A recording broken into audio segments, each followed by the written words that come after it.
Hello friends, today in this video I will show you how to fix Windows Resource Protection found corrupt files on Windows 11. So guys, to resolve this problem, click on Start. Now type here CMD. Right click on command prompt, run as administrator. Now here type this command line DISM / online / cleanup -image / restore health. So type this command line and press enter. Now guys, it will take a couple of minutes, so complete this scanning, and once this scanning will complete, close it and again click on start and type CMD.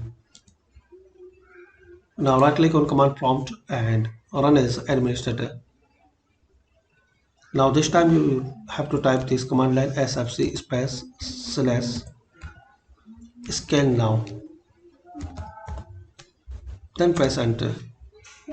So now guys, you can fix and resolve.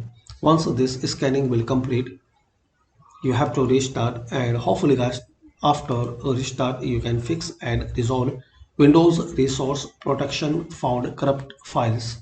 Thanks for watching, and please comment on this method work for you or not.